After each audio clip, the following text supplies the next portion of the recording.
Bonsoir et bienvenue sur ITV. Nous sommes jeudi 10 décembre et voici votre journal au sommaire. Plus de tolérance pour le non-respect des mesures barrières. Abdoulaye Diouf Sarr, ministre de la Santé, confirme une deuxième vague de contamination au coronavirus. Plusieurs autres mesures fermes sont prévues dans les jours à venir. Et lors de cette conférence de presse du gouvernement, le ministre de l'Agriculture, Moussa Baldé, a fait le point sur la campagne de commercialisation de l'arachide. 100 000 tonnes sont déjà collectées en 18 jours de campagne. Bonne nouvelle pour les étudiants de l'université Cheikh Anta Diop de Dakar qui ont manifesté hier. Les bourses vont être payées à partir de lundi prochain. Une assurance du directeur des bourses, Khalifa Gaye, que vous entendrez tout à l'heure dans cette édition. À quoi bon publier des rapports de gestion si les entreprises épinglées ne sont jamais poursuivies? Des Sénégalais réagissent aux travaux de l'ARMP rendus publics hier. Des citoyens se désolent d'une absence de rigueur au sommet de l'État.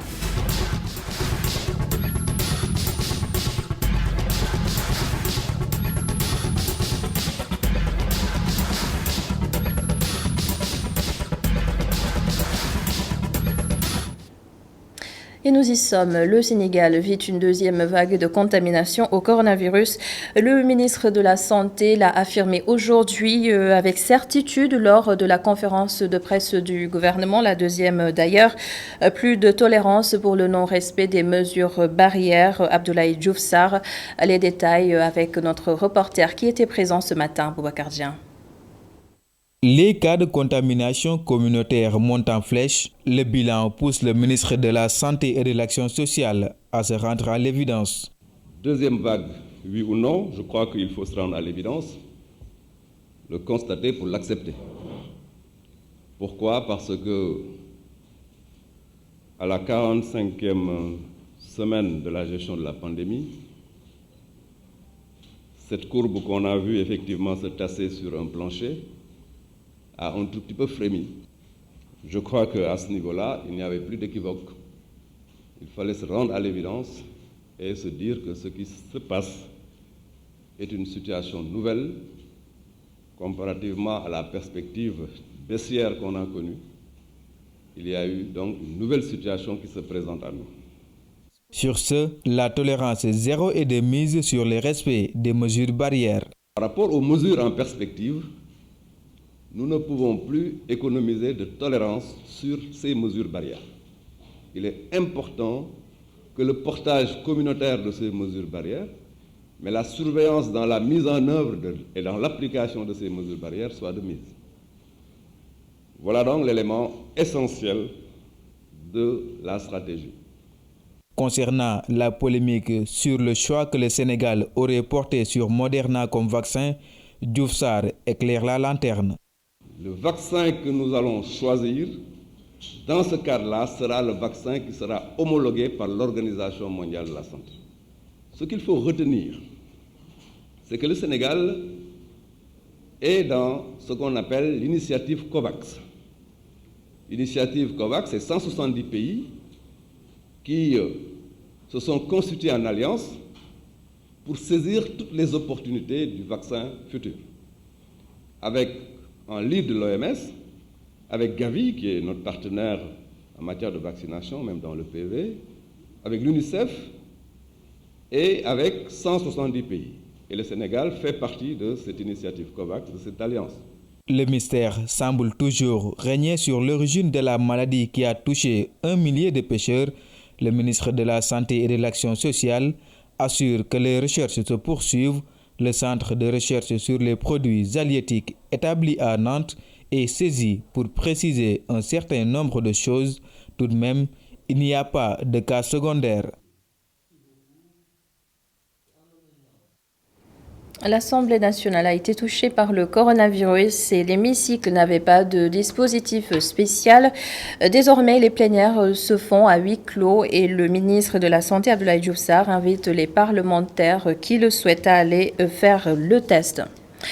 Parlant toujours de mesures, le ministère de l'Intérieur a sorti un communiqué pour rappeler justement un certain nombre de mesures actuellement en vigueur. D'abord, le port de masque obligatoire dans les lieux publics et privés. Il s'agit des services de l'administration publique, des services du secteur privé, les lieux de commerce, les moyens de transport public. Il y a également l'interdiction de tout type de rassemblement dans les lieux ci-après, les plages, les terrains de sport, les espaces publics et les salles de spectacle. À noter également que le communiqué précise que toute violation de ces mesures sera punie par les peines prévues par les lois et règlements en vigueur.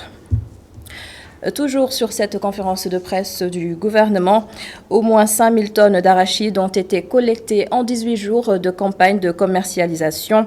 Le ministre de l'Agriculture informe qu'une taxe de 30 francs est fixée sur chaque kilogramme pour les expositions et aucune graine n'est à ce jour exportée. Et voici le ministre de l'Agriculture, Moussa Baldé, avec Boubacar Dia. Ce que je peux dire, c'est que la Sonacos, actuellement, a pu mobiliser des ressources qui lui permettent d'acheter 200 000 tonnes de graines coques. 200 000. Actuellement au Sénégal, les services du ministère de l'Agriculture ont homologué 100 000 tonnes de semences certifiées d'arachides. Évidemment, le ministère de l'Agriculture fera tout pour que ces 100 000 tonnes de semences certifiées restent au Sénégal pour la prochaine campagne agricole.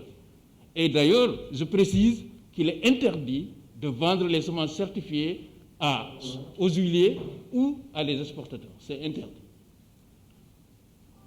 Donc ces 100 000 tonnes, plus les 200 000 qu'a prévu la Sonacos, même si la Sonacos, en principe, devrait pouvoir augmenter ses possibilités, ça fait à peu près 300 000 tonnes.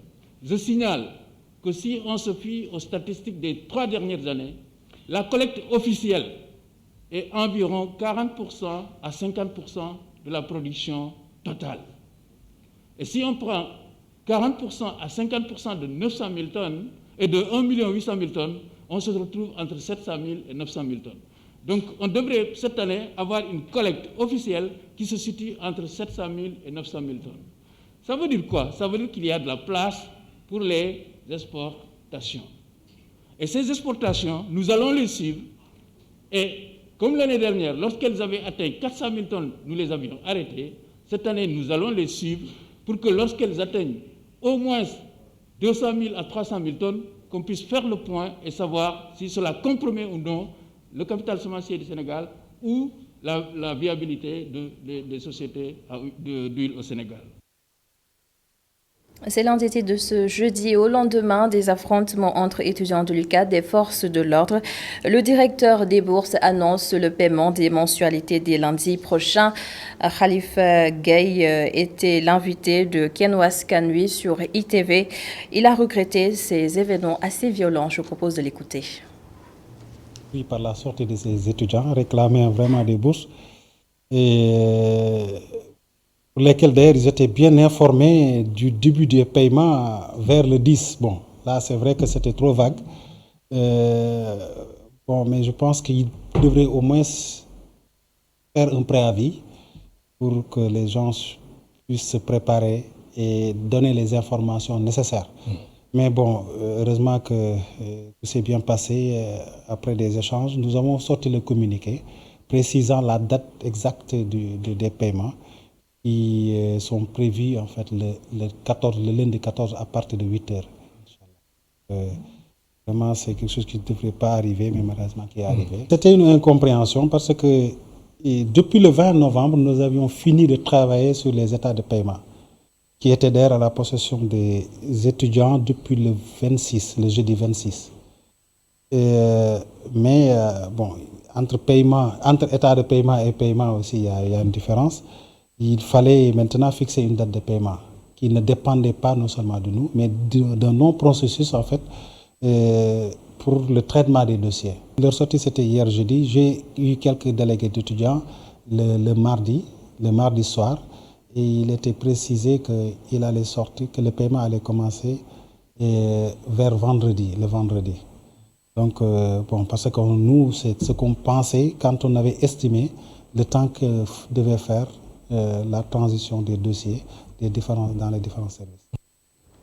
Un pêle-mêle indescriptible hier sur l'avenue Cheikh Anta Diop et même au sein de l'université fraîchement embellie. Une autre partie des étudiants s'interroge sur la préservation de ces espaces aménagés. Reportage Pape Ibrahim Ndiaye Moussa Fall. L'université Cheikh Anta Diop de Dakar, le vent de contestation de ces dernières heures a cédé la place à la fraîcheur de la corniche et des espaces verts. Les étudiants profitent de ce cadre plus ou moins idéal pour réviser et affronter les examens. La situation est totalement différente. Devant le portail principal de l'UCAD, des forces de l'ordre sont présentes. Des véhicules circulent sur une route bien sûr goudronnée, mais blanchie par les jets de pierre des étudiants, résultat d'une manifestation la veille pour réclamer le paiement des bourses et qui peut mettre en péril les espaces récemment aménagés. N'est-ce pas? Par exemple, si on prend l'exemple d'hier, au niveau de la grande porte, presque tout est détruit là-bas. Donc dans ce cas, l'État est obligé encore de refaire les choses. Donc moi je dis que les étudiants peuvent manifester, mais sans pour autant détruire les matériels ou bien les biens. Manifester, oui, mais préserver le cadre de vie du temple est impératif, estiment la plupart des étudiants. Désormais, ils ne veulent plus respirer l'air pollué à cause des grenades lacrymogènes. Pour y parvenir, ils demandent à l'État de les aider. À partir de 5 piles, war na mën a jël bourse bi fexe koo viré comme ça étudiants yi xam ne boobaa ku ci nekk di nga xam ne yow mi kat jot nga li nga war a jot bu fay coodu am waaw bu ma duggee am si wàllum yàq gi nag moom mën naa ne yàq gi warta mën a ne parce que boo xoolee ñun fii lu ñu fiy defar tamit ñun leen ko defar quoi ak juste encore suñu rakk yi nga xam ne ñoom ñoo fi ñëw encore lëkk. Il est vrai que aussi manifester ça ne rime pas avec la destruction ou la vandalisation des institutions ou des lieux publics. Donc, en tout état de cause, en manifestant, les étudiants doivent préserver l'environnement, les statuts et tout ce qui a été construit. Donc, à la base, il y a une faute de l'État, mais aussi il y a une responsabilité collective des étudiants. Les étudiants sont partagés sur la question de la préservation des espaces aménagés durant les heures de contestation, mais tous ils sont unanimes sur une chose, ils espèrent que la statue de Cheikh Anta Diop résistera au temps des manifestations entre étudiants et forces de l'ordre. Merci Pape Ibrahim Ndiaye. Et cela fait plusieurs mois que les retraités du Sénégal réclament le départ du président du conseil d'administration de l'IPRES. Selon eux, sa gestion est calamiteuse, fragilisant certains acquis. Le groupe de veille et d'alerte des retraités du Sénégal se joint au combat. Mamadou Lamine Fati pour le compte-rendu de leur conférence de presse. Un groupe de veille et d'alerte des associations de retraités pour accompagner les nouveaux retraités à recouvrir leurs droits. Ainsi, ces membres accueillent ceux qui sont fraîchement appelés à faire valoir leurs droits à la retraite pour leur montrer le chemin. C'est un local d'abord. Nous recevons tout le monde, sans exception. On échange. Et il y a des cas, si c'est porté à notre connaissance, nous ferons tout pour régler ces différents cas. Je donne un exemple. Quelqu'un qui vient de prendre sa retraite, qui ne sait pas comment le faire, s'il vient nous voir, on lui fait son dossier, on l'accompagne à l'IPRES, il dépose son dossier, nous avons son numéro, nous suivons son numéro jusqu'au jour où il recevra un coup de fil pour dire que passez à la caisse. Ces personnes du troisième âge s'insurgent contre les détracteurs du PCA de l'IPRES et les invitent à revoir leurs copies. Pendant une certaine période, au niveau des médias, le président du conseil d'administration et le conseil même en lui-même font l'objet d'attaques. D'attaques parce que certains parlent de la situation des veuves. Je compatis à cette situation. Mais les droits sont les droits. La veuve a ce qu'on appelle des droits dérivés. C'est à partir des droits de son mari qu'elle bénéficie de droits. On doit être d'accord au moins pour dire que les droits directs ne peuvent pas être aux mêmes égalités que des droits dérivés. À partir de ce moment-là, il propose que le conseil d'administration disparaisse, etc. Changement attaquer le président du conseil d'administration, vouloir son départ, etc. Il faut que les gens soient sérieux. C'est le lieu d'attirer l'attention des retraités pour qu'ils fassent beaucoup attention. Ceux qui viennent les voir pour leur raconter du n'importe quoi, ils doivent être prudents. Le groupe de veille et d'alerte des associations retraitées affiliées à l'IPRES ne veut plus voir ses membres galérer pour faire valoir leurs droits. Un siège sera inauguré bientôt à Pékin pour servir de lieu d'information et de rencontre des retraités. Reparlons des rapports de l'ARMP rendus publics hier. Plusieurs ministères, mairies et sociétés épinglés par l'autorité de régulation des marchés publics. Le même scénario tous les ans déploré par des Sénégalais. Avec amertume, ils constatent une fois de plus que la plupart de ces affaires sont classées sans suite. Notre reporter Awa Chao leur a donné la parole. La publication du rapport de l'autorité de régulation des marchés publics alimente les débats. Ces citoyens déplorent l'attitude de nos autorités en espérant un suivi qui en tire les conséquences. À chaque fois que cette publication est faite, c'est que ici au Sénégal, on a remarqué que s'il s'agit des autorités qui sont épinglées, il n'y a pas de suivi. Et ça, c'est dommage. Et donc, nous, en tant que contribuables sénégalais, on voudrait que quand même que nos ressources soient bien gérées et aussi que soient aussi bien garées, quoi. Parce que s'il y a des gens qui se permettent de voler nos ressources au détriment du contribuable sénégalais, donc je pense que ça, c'est très grave. Qu'ils fassent le travail normalement, quoi, parce que vraiment, si après un rapport, il n'y a pas de suivi, bon, il n'y a plus de sens, quoi. Cette situation interpelle plus donc. C'est le président de la République qui doit agir. Je me rappelle de sa fameuse phrase « Si j'avais pas mis la main sur certains dossiers, ce serait grave ». Non, ça c'est grave. C'est lui-même qui doit attaquer ces autorités-là. Sinon, il n'y aura pas de suite. Il y aura pas de suite et ils vont permettre les petits voleurs, au lieu de voler 10 000 francs, donc vaut mieux voler des milliards. Comme au Sénégal, quand on vole des milliards, on ne vous dit rien. Mais quand vous volez 10 000 francs, 15 000 francs, on vous met en prison. Il n'y a pas de sens. Les rapports de l'ARMP ne sont pas destinés au tiroir. Les Sénégalais espèrent davantage d'engagement de tous afin que la loi s'applique pour tous. Et le GIABA a 20 ans. Il s'agit du groupe intergouvernemental d'action contre le blanchiment d'argent. Son directeur général invite les États membres à réaffirmer leur engagement à lutter contre le blanchiment et le financement du terrorisme. Kim Labalou Waba, directeur général du GIABA sur ITV. En réalité, les efforts sont faits par les autorités de tous les États membres. Mais ce que nous attendions n'est pas encore obtenu. La preuve, lorsque nous avons examiné et adopté les rapports d'évaluation mutuelle, aucun pays n'a échappé aux recommandations, puisque les faiblesses ont été identifiées et les recommandations pertinentes ont été formulées pour permettre aux pays déjà évalués de pouvoir corriger les lacunes identifiées.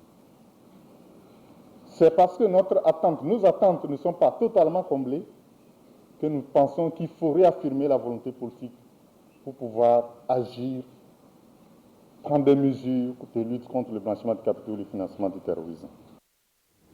Parlons toujours de détournement. Les médicaments de la rue et la contrefaçon préoccupent l'Association des industries pharmaceutiques en Afrique francophone subsaharienne. L'ALIPA a donc officiellement lancé ses activités de lutte contre ces phénomènes nuisibles. L'association compte collaborer avec le ministère de la Santé pour une lutte plus efficace. Nancy Diouf avec Cédina Mbaye. L'exercice illégal de la pharmacie et la vente illicite de médicaments posent un réel problème de santé publique au Sénégal. Des saisies sont régulièrement opérées. C'est dans ce contexte que l'Association des industries pharmaceutiques en Afrique francophone subsaharienne a décidé de démarrer ses activités. Donc, plus on va parler de la contrefaçon, plus on va parler des risques, plus on a des chances d'obtenir un résultat. Mais il faut aussi être conscient. C'est un phénomène mondial qui est compliqué à combattre. Nos gouvernements ont du mal, que ce soit en Afrique, en Asie ou partout. Donc c'est, à mon sens, plus on pourra parler de ces problèmes-là, plus on arrivera à avoir des résultats. Après, les acteurs de la contrefaçon, entre guillemets, je veux dire que ce sont des délinquants.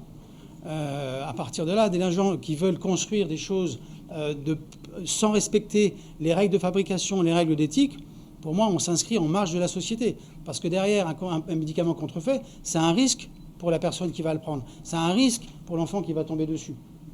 Pour couper la racine du mal et fermer toutes les pharmacies à ciel ouvert, l'ALIPA envisage des stratégies avec le ministre de la Santé pour lutter contre ce fléau sanitaire et économique. Bien évidemment, c'est prévu que le ministère pour établir un plan de travail, un plan des actions.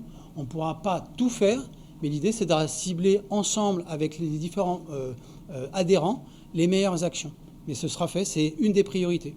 Encore une fois, le fait d'avoir autant d'industriels pharmaceutiques rassemblés, clairement, ça doit nous apporter un poids pour apporter une action qualitative pour nos marchés dans l'intérêt de nos patients, dans l'intérêt des populations.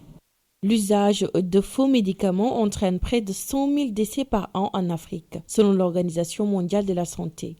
Ainsi, les médicaments en circulation en Afrique subsaharienne sont souvent falsifiés, ce qui en fait la région du monde la plus touchée par ce trafic. Nancy, je vous fais bientôt, le Sénégal va disposer d'une école de formation des spécialistes du génie. Elle sera érigée au cœur du camp Moussa Dioum de Bargny et sera composée de 3 pôles. Le directeur du génie et de l'infrastructure des armées, colonel Cherou Kamara, a procédé ce jeudi à la pose de la première pierre. On l'écoute au micro de Babacar Seck.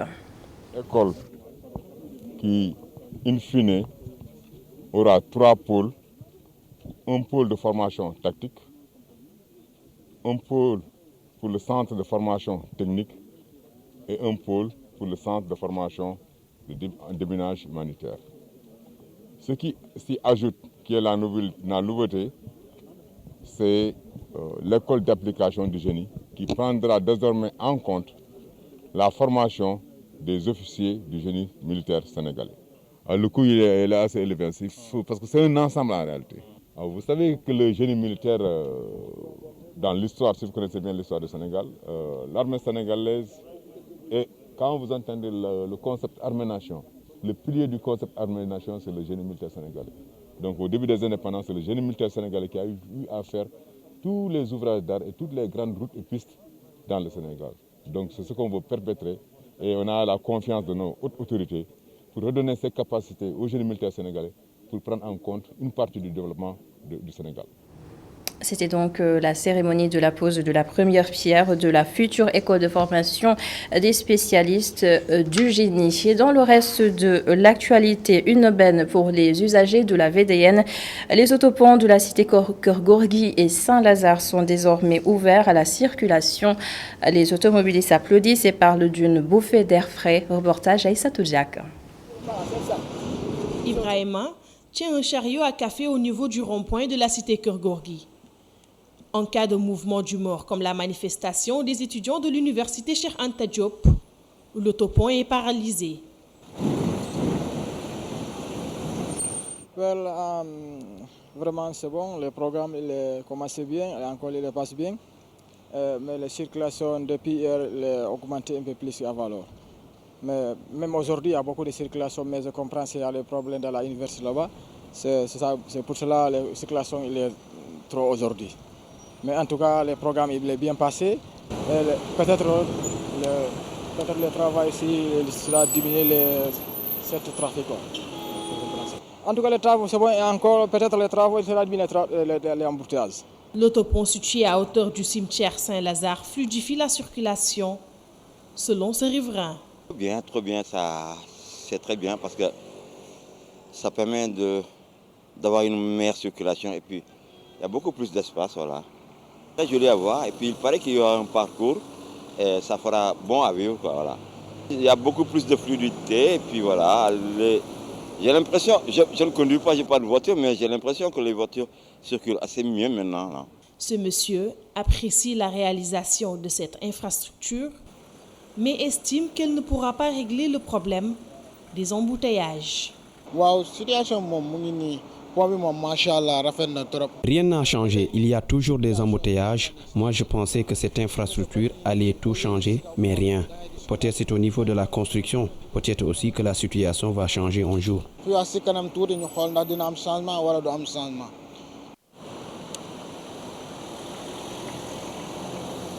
L'objectif principal de ce projet est de redonner à la VDN son but de départ. Une voie rapide qui impacte de manière positive la mobilité urbaine, comme son nom l'indique. Voie de dégagement nord.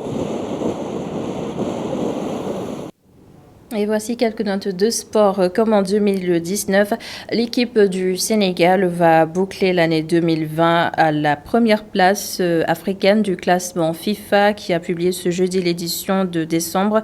20e sur le plan mondial, le Sénégal a conforté sa première place grâce aux éliminatoires de la CAN 2022. L'équipe donc a réussi sans faute lors de ses 4 premières rencontres. Et à l'instar de l'UEFA, la FIFA et FIFPro viennent de publier la liste des 55 joueurs nommés pour le 11 de l'année 2020. Les internationaux sénégalais Sadio Mané et Kalidou Koulibaly figurent dans ce groupe de candidats au 11 mondial selon nos confrères de Wivsport. Et voilà, c'était l'essentiel de l'actualité de ce jeudi. Merci d'avoir été avec nous. Merci également à toute l'équipe de la régie, Cheikh Hassan Afal, pour la suite de la Total Bloc d'information demain et le reste du week-end. Vous serez avec Oussama Monique Sagna. Au revoir.